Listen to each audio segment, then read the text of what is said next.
दोस्तों हमारी दुनिया में ऐसी कई जगह हैं जो रहस्यमयी हैं, जिनको जानने की कोशिश कई वर्षों से चल रही है, लेकिन रिजल्ट अभी भी जीरो ही है। तो आज ऐसी रहस्यमय आइलैंड के बारे में जानेंगे जिसकी खोज आज से 300 साल पहले हुई, जब समंदर में खोज करने के मकसद से एक खोजकर्ता जैकब रोगेवीन अपनी पानी के जहाज को लेकर समंदर में आगे बढ़ता है और कई महीने निकल जाने के बाद उसे पैसिफिक ओशियन के किनारे लगभग 3500 किलोमीटर दूर एक छोटा सा आइलैंड नजर आता है, जिसको देखने पर वहाँ पर बड़ी बड़ी पत्थर की रहस्यमय मूर्तियां मिली। तो जेकब को लगा कि आइलैंड में कोई रहता है, लेकिन ऐसा नहीं था। वहाँ कोई भी इंसान नहीं रहता था। तो दोस्तों सवाल ये है कि इस द्वीप पर पत्थरों की इतनी बड़ी बड़ी मूर्तियां किसने बनाई? 300 सालों में कई रिसर्च टीमें यहाँ जांच पड़ताल कर चुकी हैं, लेकिन कोई पुख्ता सबूत न मिलने पर ये आइलैंड और भी ज्यादा रहस्यमयी हो जाता है। तो चलिए जानते हैं ईस्टर आइलैंड के रहस्य के बारे में और इन मूर्तियों के बारे में। दोस्तों ईस्टर आइलैंड में रहने वाले आदिवासियों ने इसका नाम रैपा नुई रखा था। दोस्तों आपको बता दें कि इस आइलैंड के आसपास 3500 किलोमीटर तक कोई भी आबादी वाला क्षेत्र नहीं है। इस आइलैंड में 887 स्टैचू हैं, जिन्हें मोआई के नाम से जाना जाता है। इन स्टैचू की लंबी नाक, गहरी आंख, चौड़ी ठुड्डी और लंबे कानों की वजह से बहुत ही अजीब दिखाई देते हैं। पहले तो लोगों को ये लगता था कि स्टैचू सिर्फ सर तक ही बने हैं, लेकिन 2012 में खुदाई में पता चला कि इनका आधा शरीर जमीन के अंदर मौजूद था। दोस्तों इन स्टैचू की साइज की बात करें तो सबसे बड़े स्टैचू का साइज 33 फीट के लगभग है और वजन लगभग 80,000 किलोग्राम। दोस्तों यहाँ एक ऐसा स्टैचू भी मौजूद है जिसकी हाइट 70 फीट और वजन लगभग 97 टन मतलब 2,70,000 किलो का हो सकता है। लेकिन दोस्तों आपको बता दूं कि ये स्टैचू अधूरा है।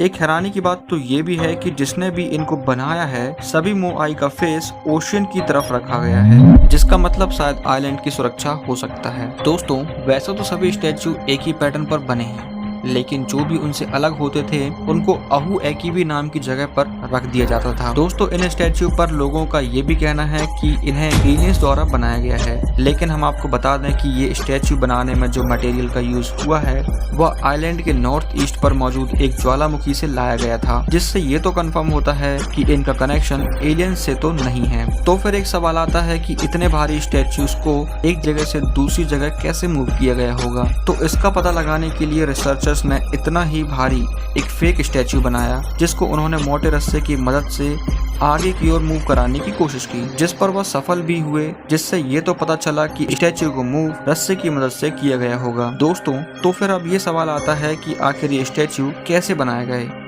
तो रिसर्चर्स ने बताया कि इस आइलैंड में आलू के उत्पादक और सी फूड्स को देखकर ये अंदाजा लगाया गया कि यहाँ पर काफी समय पहले बहुत ज्यादा लोग रहते थे। और एक स्टडी में ये भी बताया गया कि इस आइलैंड में 17,000 लोग बड़ी आसानी से रहकर जीवन यापन कर सकते हैं, और ऐसे में इस तरह के स्टैचू को बनाने के लिए इतने लोग तो काफी हैं। लेकिन अब ये भी सवाल है कि इतनी संख्या में लोग जब यहाँ रहते थे तो गायब कहाँ हो गए? क्योंकि जब आइलैंड को खोजा गया था तब आइलैंड पर कोई भी नहीं था मूर्तियों के अलावा। तो दोस्तों आइलैंड की जांच करने पर पता चला कि वहां पर बहुत सारे इंसानी कंकाल मौजूद थे, और हैरत अंगेज तरीके से उन कंकालों पर कहीं न कहीं गहरे चोट के निशान थे, और उनमें से कुछ ऐसे भी थे जो जोर जबरदस्ती करने से बनते हैं। जिसके बाद आर्कियोलॉजिस्ट ने बताया कि इस आइलैंड पर सबसे पहली बार इंसान आज से 1700 साल पहले यानी 300 ईस्वी में आया होगा, और धीरे धीरे उस समुदाय की संख्या 17,000 से ज्यादा होती गई। और जब ये लोग यहाँ आए थे तो आइलैंड पर बड़ी संख्या में हरियाली और पेड़ पौधे थे, लेकिन जो समुदाय यहाँ आए थे उनको खेती करनी थी, जिसके चलते उन्होंने अधिकतर पेड़ों को काटकर खाली जगह बनाई जहाँ वो आसानी से खेती कर सकें। लेकिन उन्हें नहीं पता था कि इतनी बड़ी तादाद में पेड़ काटने से वहाँ का इकोसिस्टम गड़बड़ हो जाएगा, और देखते ही देखते हालात इतने बुरे हुए कि खाने की वजह से लोग एक दूसरे को ही मारने लगे, और ऐसे ही इनकी जनसंख्या खत्म होने लगी। दोस्तों आपने देखा कि हमारी दुनिया कितनी रहस्यमयी जगहों से भरी पड़ी है। आज भी ईस्टर आइलैंड को दुनिया का सबसे रहस्यमय आइलैंड कहा जाता है। दोस्तों अपना बहुमूल्य समय देने के लिए आपका धन्यवाद। यदि वीडियो अच्छी लगी हो वीडियो को लाइक करके हमारा मनोबल बढ़ा सकते हैं, और चैनल को सब्सक्राइब करना ना भूलें।